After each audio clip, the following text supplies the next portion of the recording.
The time is at hand.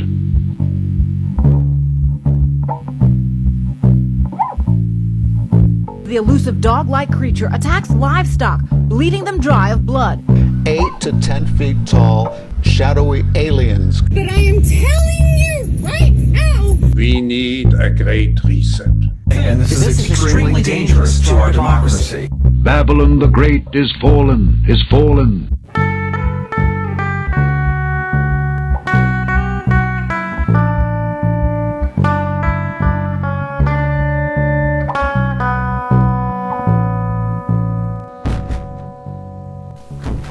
Welcome to In Dark Places. I'm your Huckleberry, Junebug Fugit. How's the weather out there? We've mysteriously had a lot of good weather here in West Virginia. Nice blue sky days. I started kind of keeping track of the blue sky days back around 2013, I think it was. 2011, something like that. And I noticed that we were allowed to have about 6 days out of the year of clear blue skies with no clouds in them. And by clouds, most of them are man-made nowadays. Never had those weird looking clouds when I was a kid. They were big, white, fluffy clouds when I was little. And now they're just weird little stringy spiderweb looking clouds. But it's been nice, and we're toward the end of April, and I think we've probably had around 20 blue sky days so far this year. It's a record. And I think the reason for that is that a lot of states are now introducing bills to put a ban on weather modification. I think New Hampshire might have been the first state to start that, and then Texas, and now we have Tennessee, Rhode Island, South Dakota, Pennsylvania, and Kentucky joining the good fight. And the bill has even passed in Tennessee. There is a ban on weather modification in Tennessee. There's not been any bill like that introduced in West Virginia so far, but the part of West Virginia I'm in is right on the Kentucky border, and Kentucky is one of those states. So my thought is, they're not spraying as many chemtrails right now in my neck of the woods. So how about we get all the states on board for this? And a lot of people will holler that that is crazy right-wing conspiracy theory, that chemtrails are not real and everything. But I'll have you know, I'm not right-wing or left-wing, because both of those wings are from the same sick, evil bird. And the whole term right-wing and left-wing is just another tool that the powers that be use to divide us. Divide and conquer. Breaking In Dark Places news.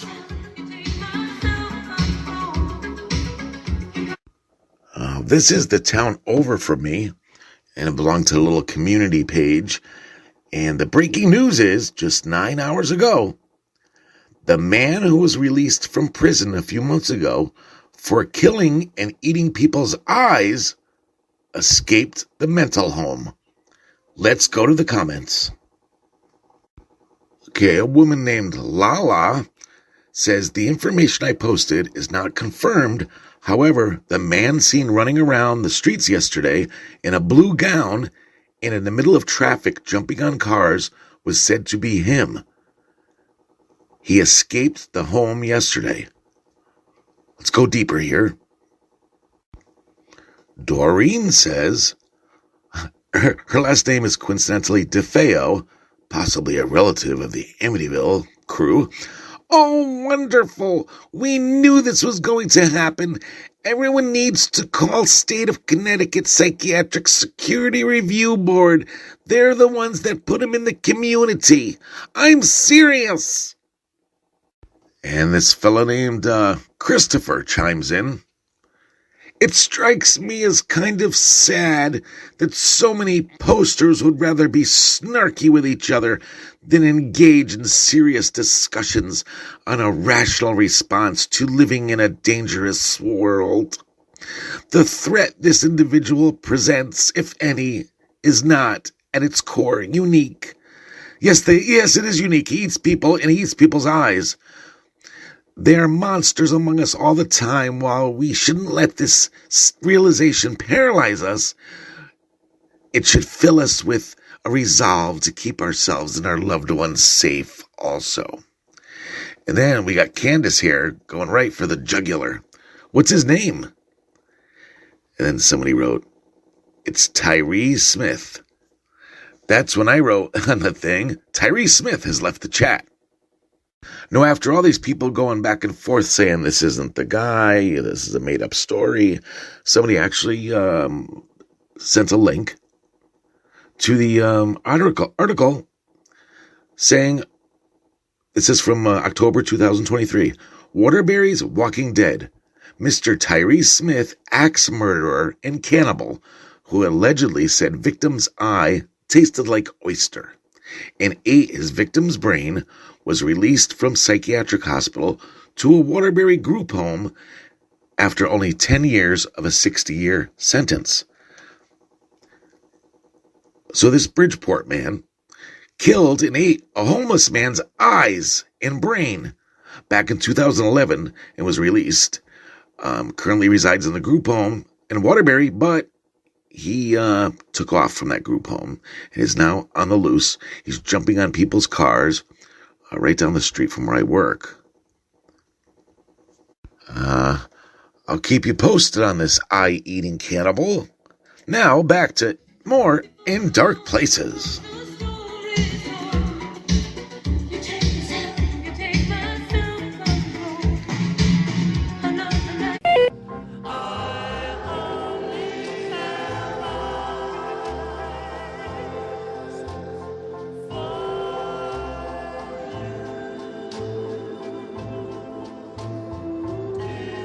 We have a follow-up on a story that we talked about a few months ago about a guy who killed his buddy and tried to blame it on a Sasquatch or something. Tim Banal has more details. Thanks, Tim. An Oklahoma man who killed his fishing buddy out of fear that he was about to be sacrificed to Sasquatch was found guilty of first-degree murder in a rather speedy trial that featured something of a surprising twist. The headline-making case saw Larry Sanders accused of killing Jimmy Knighton during a July of 2022 fishing trip, wherein he had come to believe that the victim had summoned Bigfoot to eat him. In a surprising development at the end of the trial on Tuesday, his attorney reportedly pivoted from the expected argument that Sanders was guilty by reason of insanity, and instead posited that the fisherman was actually innocent because he had acted in self-defense. Taking the stand on Wednesday, Sanders declared that Knighton attacked me, and, as such, I acted out of survival mode. Remarkably, the fisherman stuck to his Sasquatch story during the testimony, saying that he had spotted 3 of the sizable cryptids along the river at the time of the incident, and the only thing that made sense was that he was about to be sacrificed to the creatures by his friend.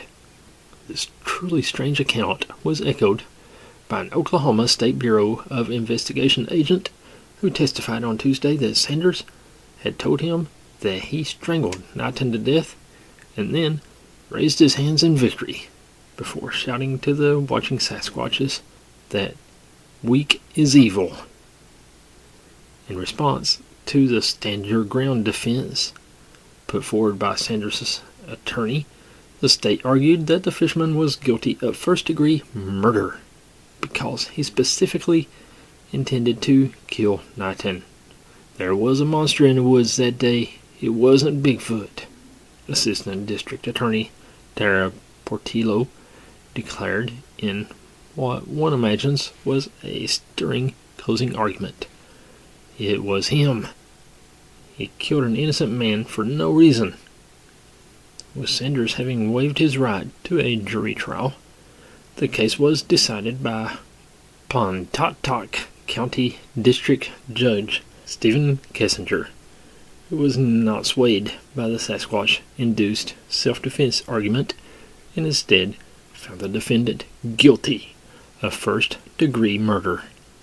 Murder.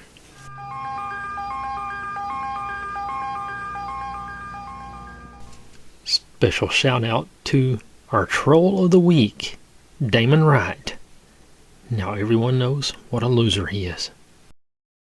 We always talk about our love for the late great Art Bell here on the show.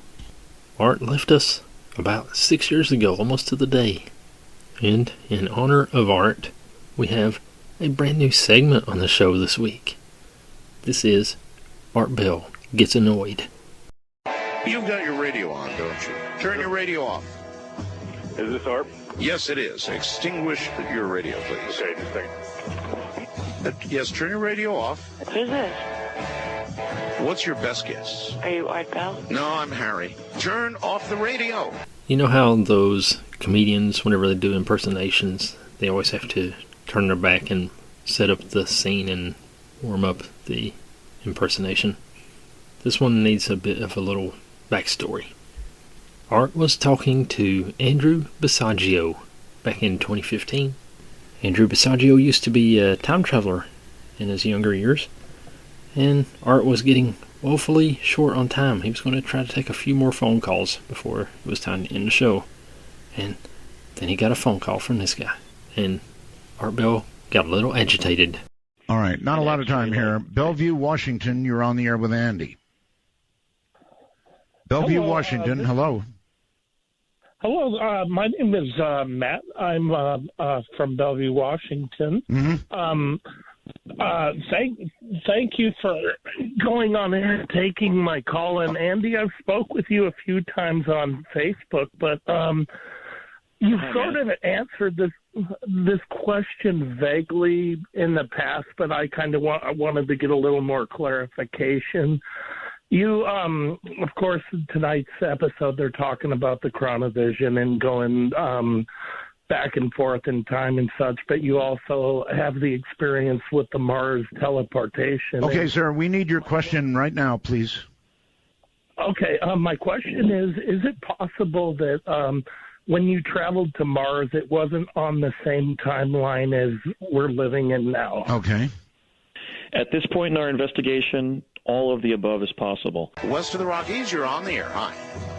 Hi. Hello. Who am I calling?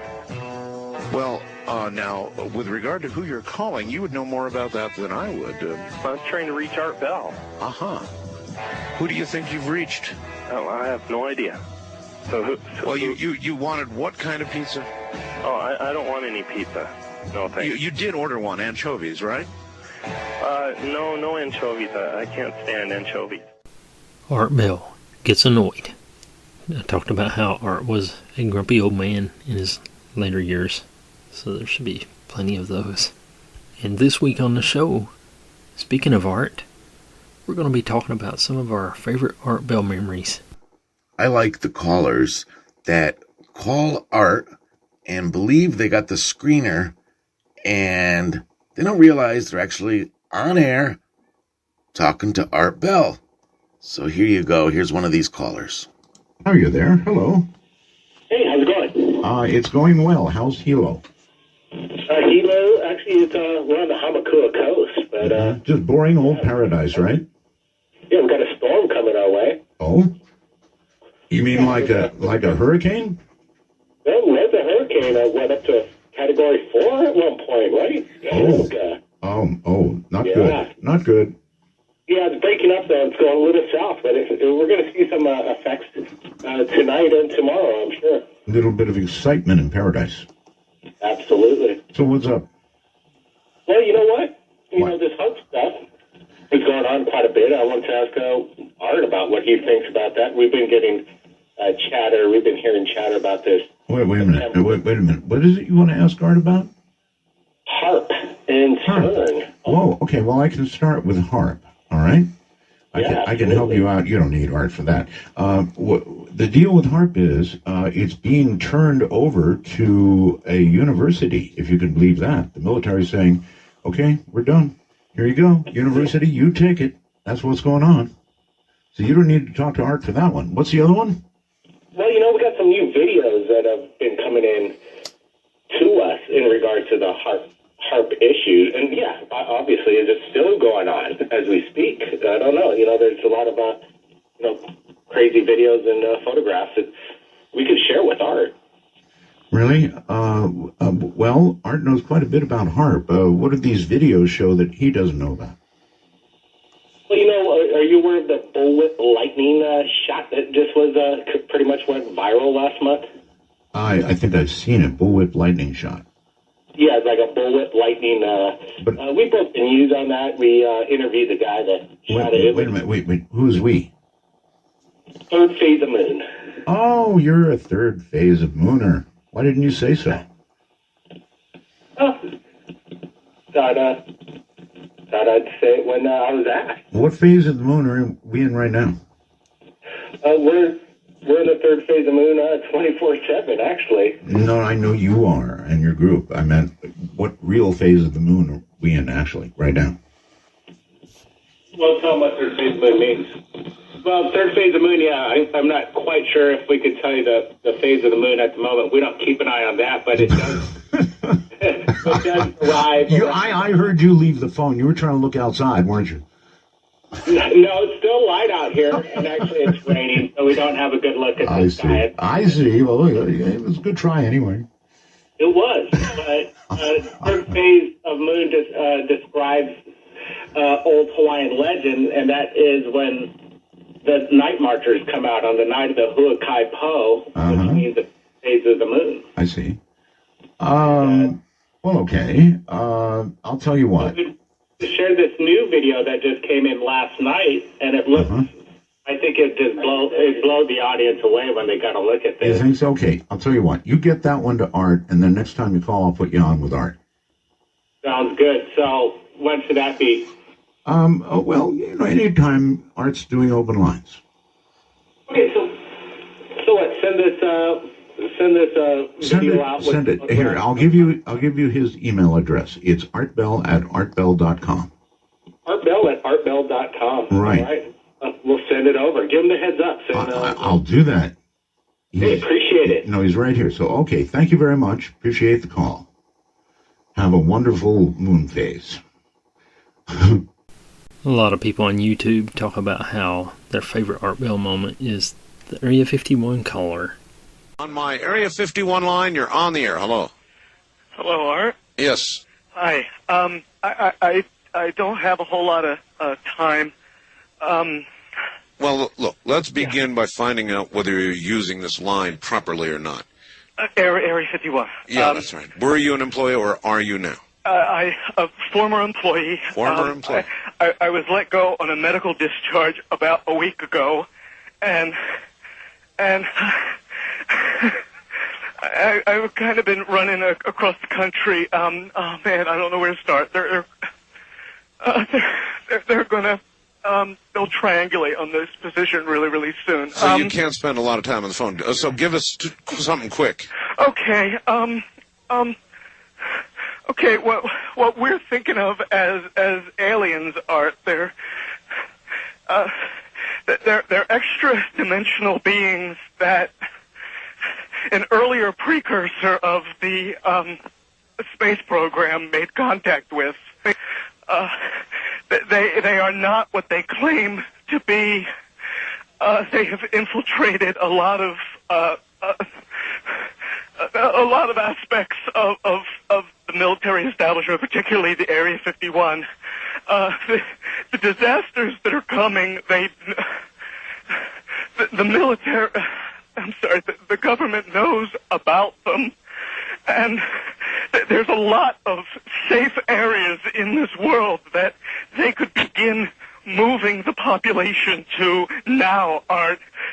But they're not doing anything. They are not. They want the major population centers wiped out so that the few that are left will be more easily controllable. Discharged.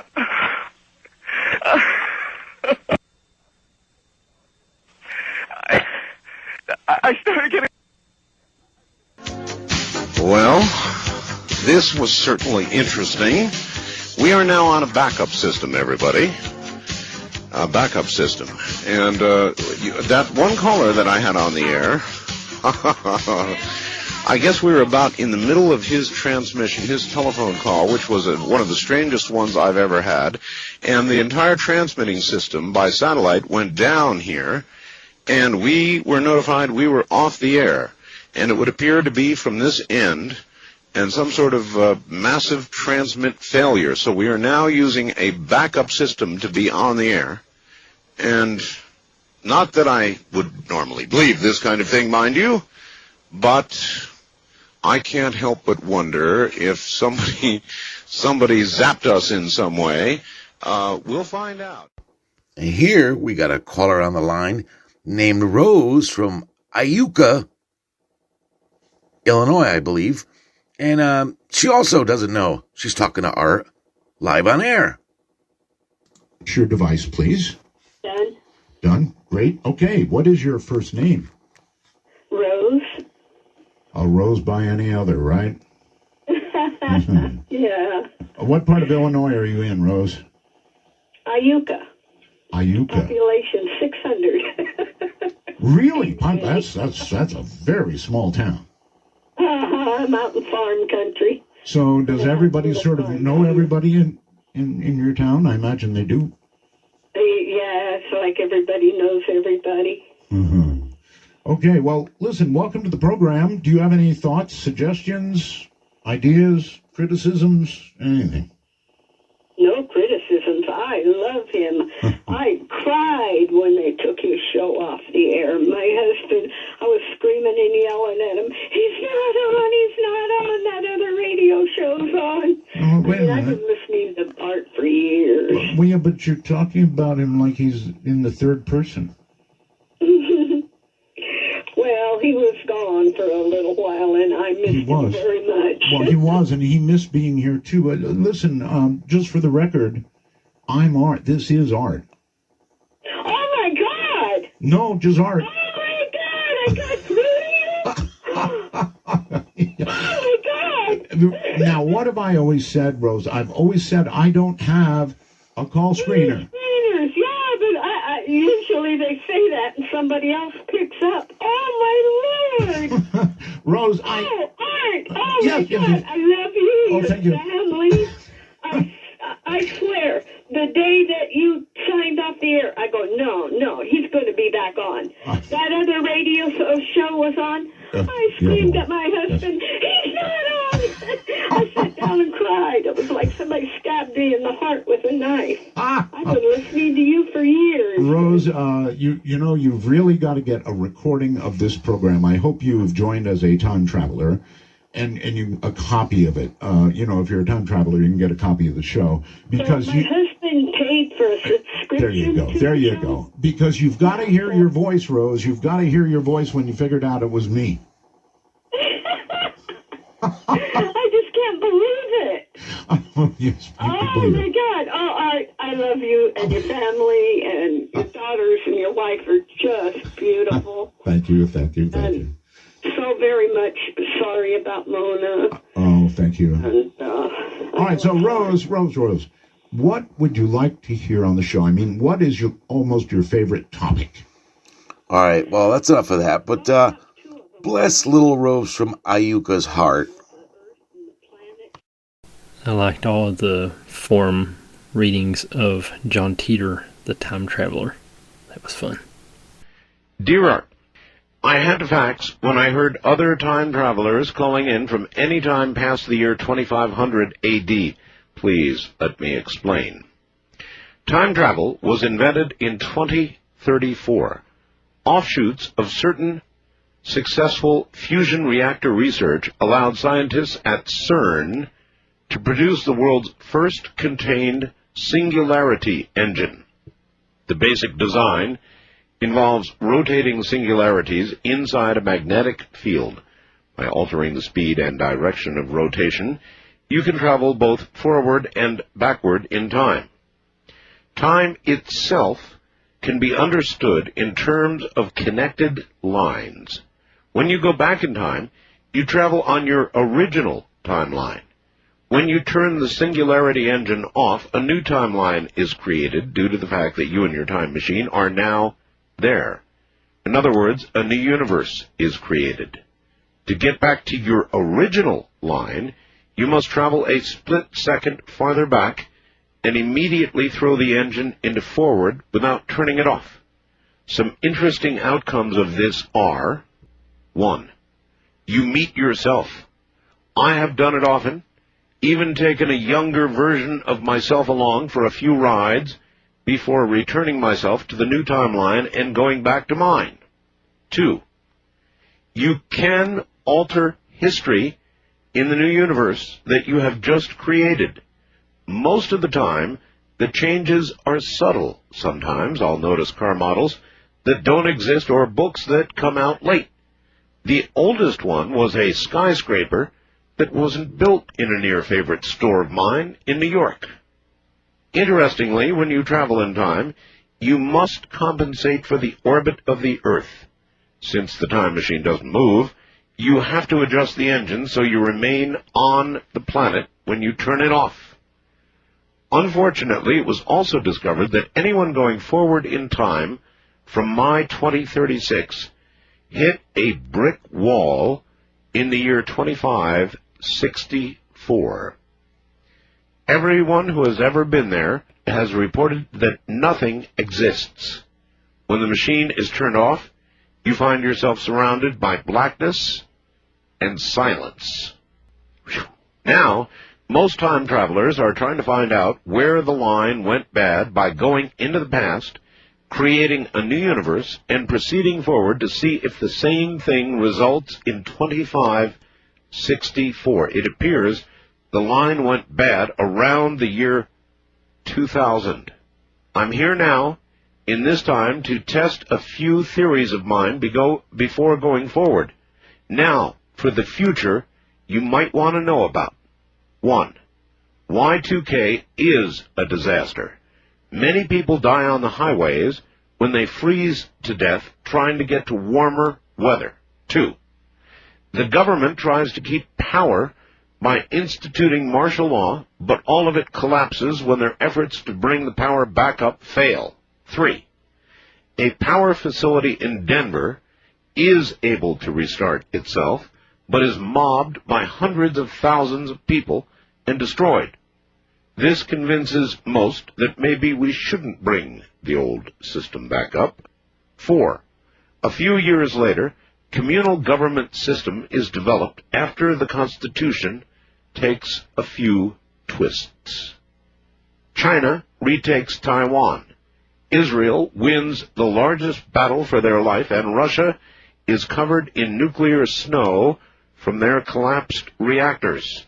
Art, the reason I'm here now is because I believe a nuclear weapon set off by Iraq in the Middle East war with Israel might have something to do with the damaged timeline. I will test that theory and get back to you. Please pray that we discover the reason why there is no apparent future after 2564.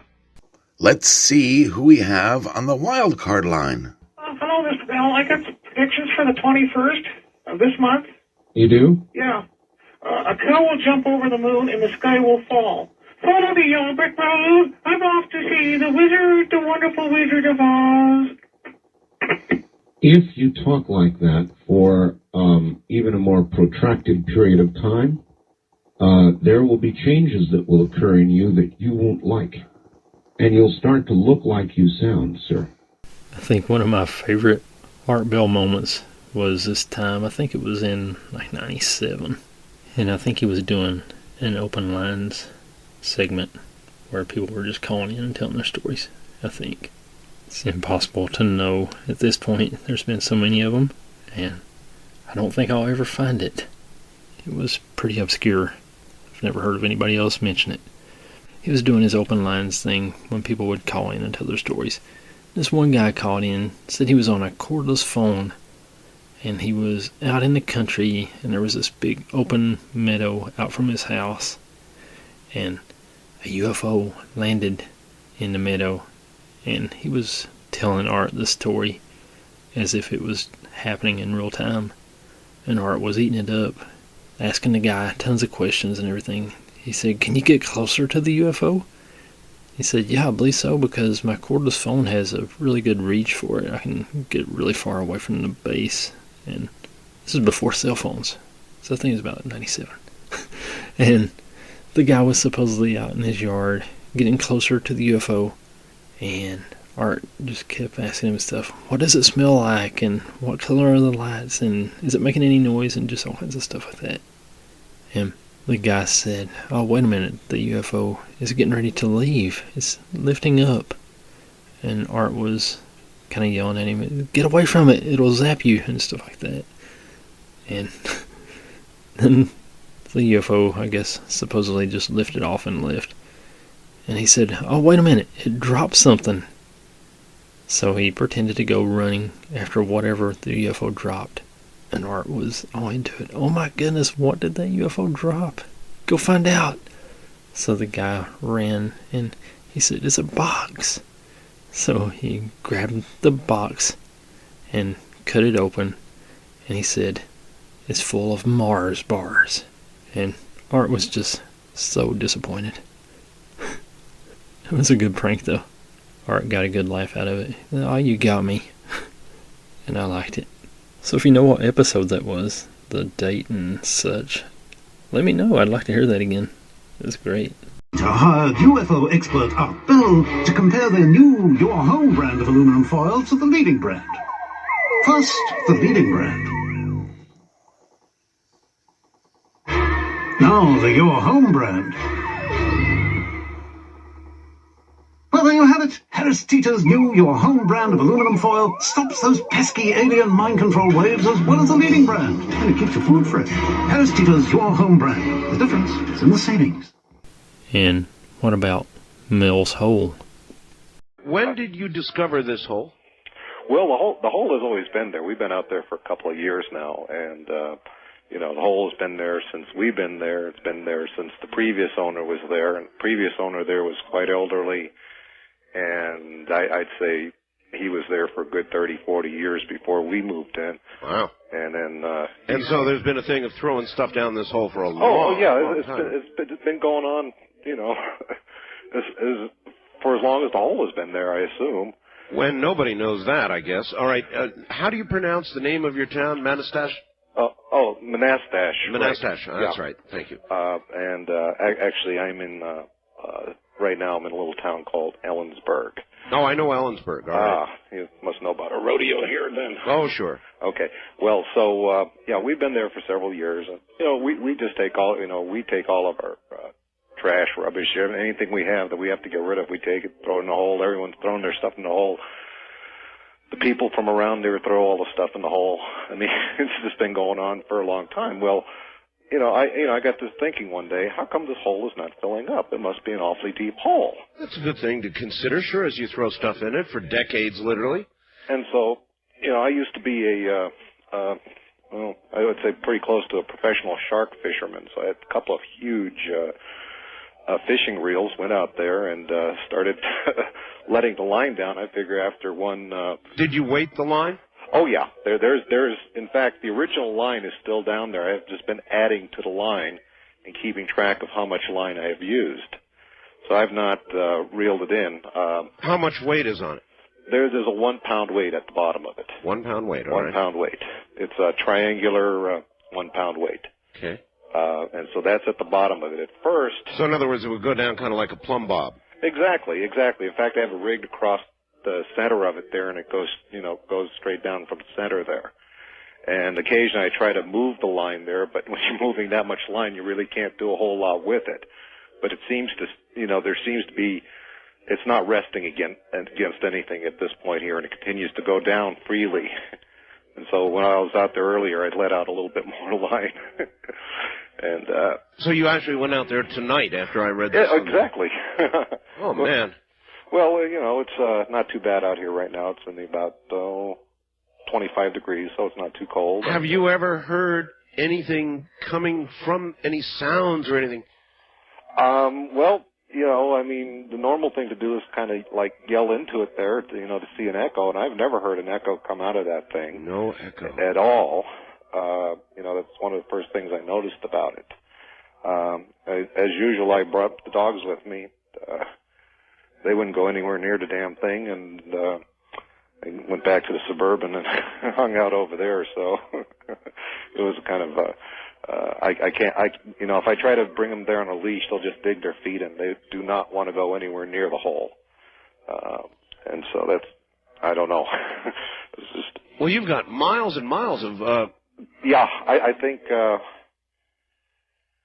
I'm measuring it by feet. I convert feet to yards, so I don't know how many miles that is. I assume it's a fair number of miles, though. Well, 5,280 feet is a mile, so you really think you've got 80,000? Yes, yeah. I get line in 5,000-yard spools, and so I've gone through that many. Well, you have got a hole then that goes. Well, you can't say to the center of the earth, but you've got a hole that goes miles and miles and miles into the earth. I would think a university would be out there, boom, just like that. Well, my wife does work for a local university here, and, we've been talking to them about it, and one of the things is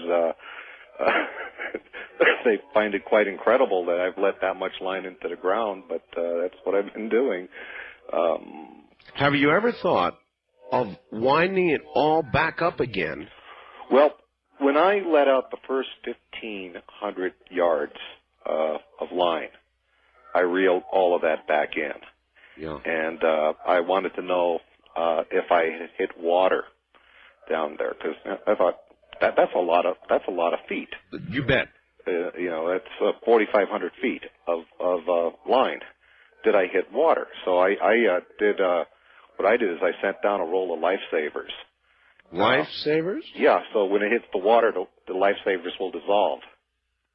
That's true. Oh, I see. So very smart. So it's an old shark fisherman's trick there. We used to send our bait out on a balloon attached to a roll of lifesavers, and the bait would go out into the ocean on the tide. Yeah. And then eventually the lifesavers would melt, and the bait would fall to the bottom. You couldn't cast a big old mackerel out there that far. So. Holy mackerel!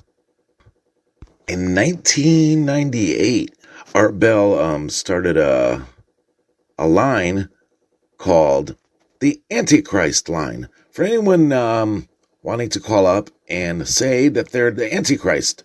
So here's the first caller ever on the Antichrist line.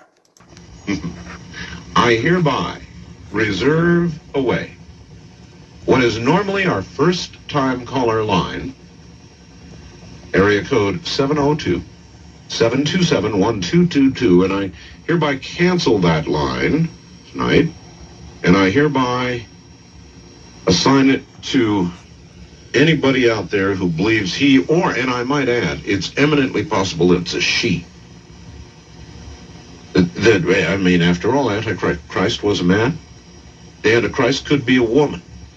Got to consider that possibility. If you think you're the Antichrist, or you even, if you even just a little bit think you're the Antichrist, well, now is the time to call. The Antichrist line is hereby officially open. Stop the tape. No doubt will not begin to Stop the tape. Until the bottom of the... Of course, I have to make this about me, because I just got reminded by hearing this just yesterday. Driving back home on the highway, there was this white Jeep. I don't know, it was like the larger Jeep. It wasn't the small one, it was the larger one with the 4 doors, whatever. And he was tailgating me on the highway. I was already going at a nice pace in the fast lane, and he was tailgating me almost to the point where I wanted to tap the brakes, but I said, I don't want to get into a fight today, I'm tired. Tailgating me. And then he finds an opportunity to go into the slow lane and pass me out. And as soon as he got ahead of me, I pointed my finger at his truck and then pushed my finger to the side. Like in my head, I was doing witchcraft and making his truck fly off the highway. And I said, imagine if that really happened and no one would believe me. So anyways, he's about a quarter mile ahead of me now, and he puts on his flashers. Pulls over to the side of the highway with his flashers on, and I pass him slowly and looking, and he blew out a tire. I did that with my magical witchcraft Antichrist powers. Okay, back to the show. Because I'm going to screen the calls to be sure of what I get. You've got to have, if you're going to have an Antichrist line, you've got to have high-quality Antichrist calls.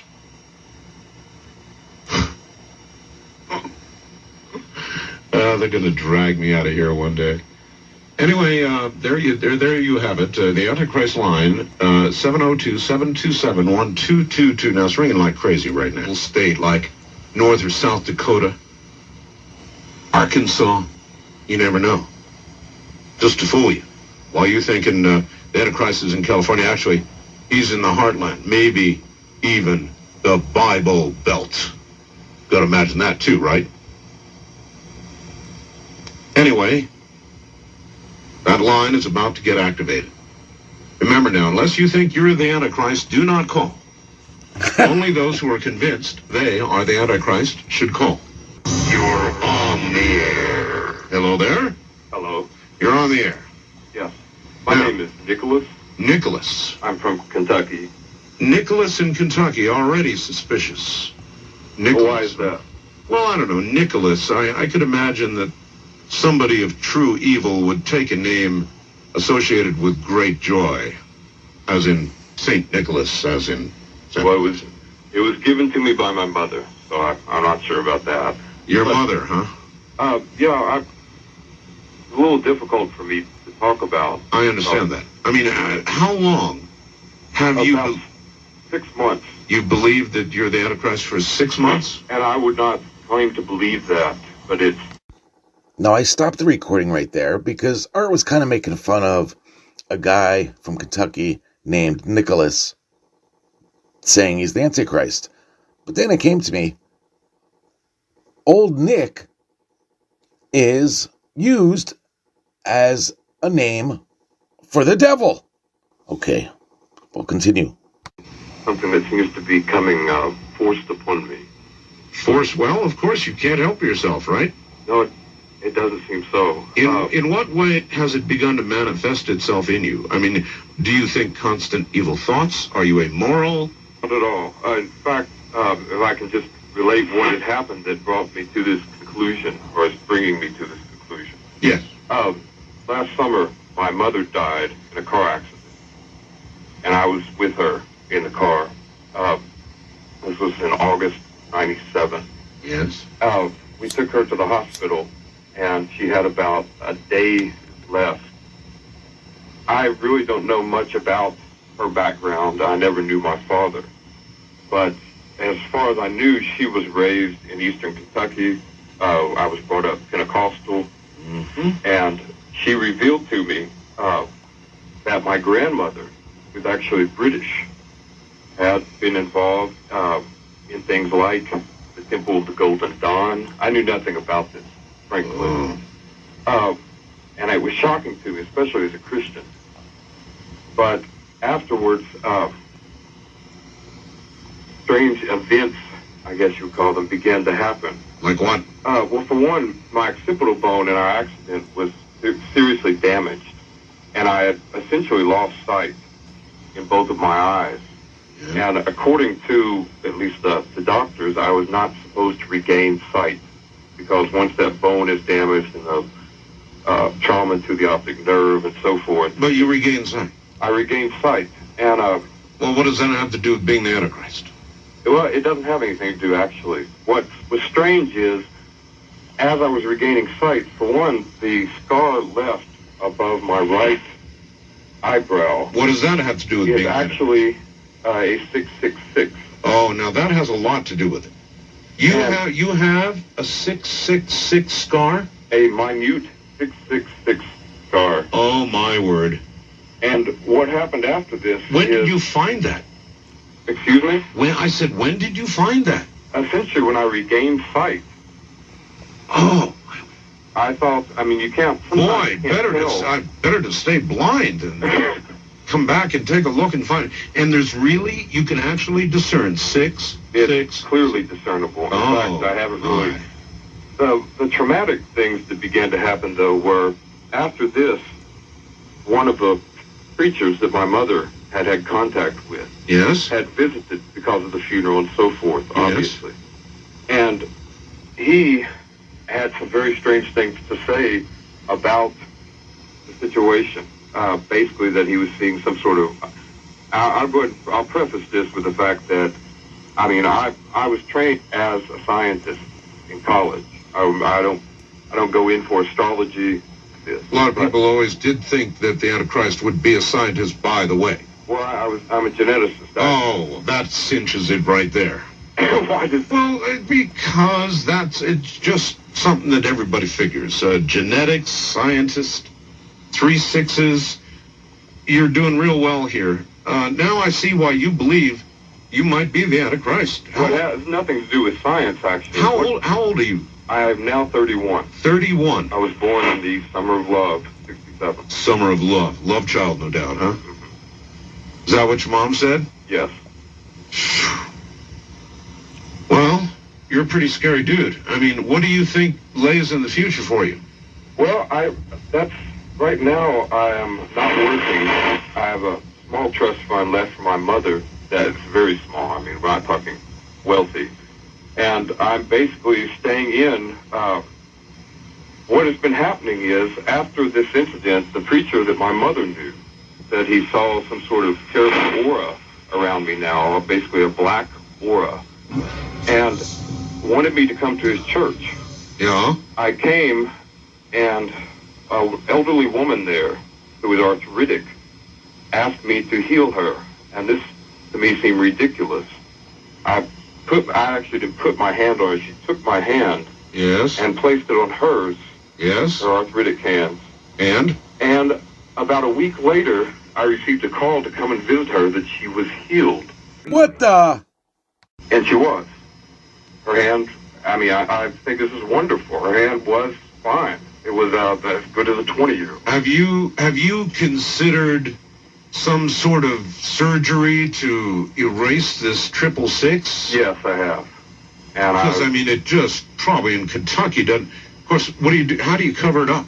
The problem is that the actual scar is reflected in the bone. I talked to a doctor about this a month ago. You mean to say they saw it in X-ray? There is a scar of 666 on the occipital bone. Oh my God. Well.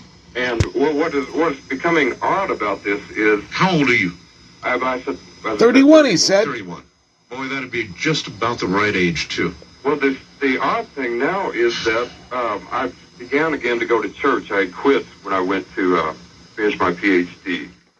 All right, I'm going to pause this guy right here because this was the first caller to the Antichrist line, but now there's people competing for the title of Antichrist, and here's the second caller. Well, let me see. On my Antichrist line, you are on the air. Hello. Hey there. Hey there. Dennis from... Dennis, turn your radio off first. Dennis the Antichrist did not turn his radio off. Antichrist ought to know that. Typical demonic behavior. I'm back. All right. Why do you believe you might be the Antichrist? Well, I'm sorry that I have to say I am not the Antichrist. Well, then why have you called this line? Because I want to tell you that those that have the name Vicarious Filii Dei... No. Call me on another line. That's the Antichrist line. He ruined it. That's what I get. Here's the third caller claiming to be the Antichrist. Antichrist line, you're on the air. Hello. Oh, Art. Yes. I'm not the Antichrist. Well, then you're on the wrong line, too, see? That is only for people who... What's wrong with these devils? The Antichrist. They don't listen. Okay, one more for the road. Here's another Antichrist calling up the Art Bell Show. Only if you think you're the Antichrist should you call that number. The Antichrist line, you're on the air. I just woke up and picked up the phone. Are you the Antichrist? I certainly hope not. I don't know what's going on here. I just picked up the... Why did you do that? When I have an Antichrist line here... No. Oh, then this is happening again. It's happening again. It's like a terrible nightmare. No, you see... Oh, man. Maybe you are the Antichrist. Maybe you just were awakened by even, like your ears, your pointed ears were burning. Who... Is this a joke? No. Okay, hold on. Let me wake up here. This is you just now woke up. You really mean that? My phone just started ringing. Your phone rang. And there I was, right? Is that correct? Is that what you're telling me? Your phone rang. Okay, something silly going on here. Oh, yeah? I don't know. You came out of a deep sleep? Who? Is that what I'm to understand? I'm to understand. Oh, my. Okay. Okay, what? I knew this was coming. It is you, isn't it? Isn't it? Oh, man. Don't breathe hard. Speak. Time is money. This kept... You more than anybody ought to know that. They kept telling me every time when the phone rings, pick it up. Let's do one more. You claim to be the Antichrist? I claim to know what I know and to be who I am. Well, this is the Antichrist line, so that's who you got to be. Well, as far as you're concerned. As far as I'm concerned, that's who you are. Yes. All right. Do you have the radio on? No, I do not. What am I hearing in the background? You're not hearing anything. Yes, I am. Unless you're projecting that into my head and in the heads of all my listeners, because they can hear it too. I am projecting that in your head. All right. Well, you're out of here. Well, I hope you enjoyed that little segment right there. Damn, that was a good radio show.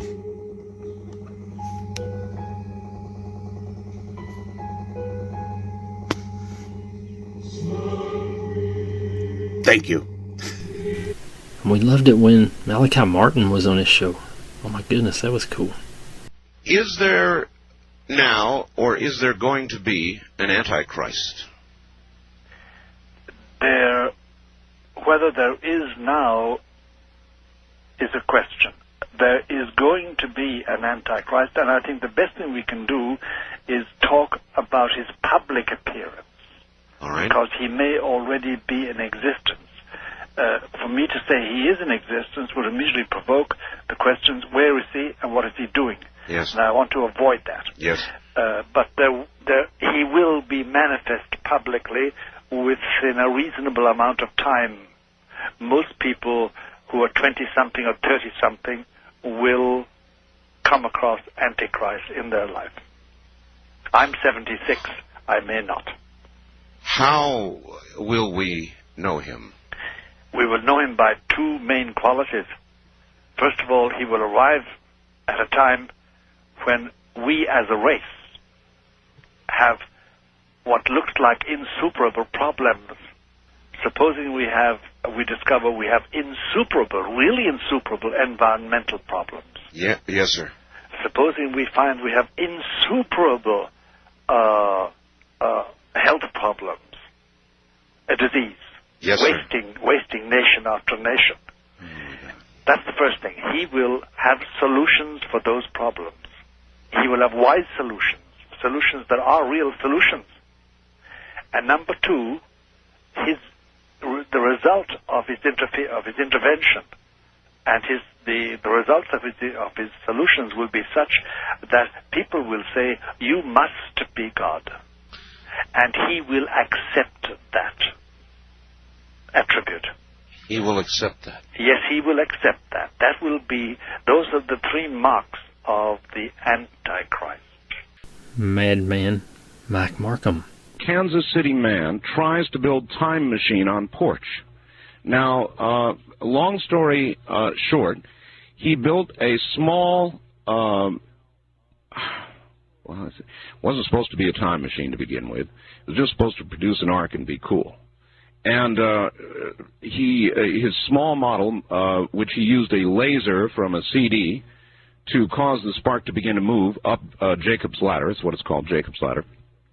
When he got it all going, he noticed a very strange, sort of shimmery effect above the arc, and he threw a screw into it, common screw, and the screw disappeared. Well, now we're into something else. So our hero, Michael, went over to the power company and stole 6 power transformers, which he then hooked up to his line at home and made a giant model on his back porch using 2 gigantic poles, about 4 feet high. And he got himself a big Jacob's ladder. He also ruined a number of appliances, browned out most of the town that he lives in, and that, of course, is where the police entered the picture and appropriated Michael's transformers. He lost his job. He went to jail. He's recently out. I somehow found him yesterday. We've been interviewing him for an hour. So the bolt literally disappeared from view. I mean, when you threw it in and it went into the field, Michael, in other words, it disappeared. When it came back, was it still suspended in air, and then did it drop down, or what? Well, like I said, this thing was like sitting on a table, right? Normally when you like throw something, it'll like follow a parabola and land. That's right. Well, I didn't see it like go through the air. I just saw it appear on the table. Wow. So in other words, you threw it, and in midair, it literally disappeared. And when next you saw it, it was laying on the table. Yeah, and I did that 3 times because I figured, well, maybe I'd like miss seeing it like go through the air. And the 3rd time you did it, I take it that's when your laser blew up. Yeah, I was like going through that several times. I was like going to like turn it off and borrow a camcorder and get it on tape. Oh boy, I wish you'd done that. Yeah, but sure you do too. Yeah. These are always things though that you think about later. So many fun Art Bell memories. We'll probably be doing this again sometime. But that's all we've got for this week. Thanks for listening. Thanks as always, Jimmy Haunted. We'll see you again right here next week. God bless you.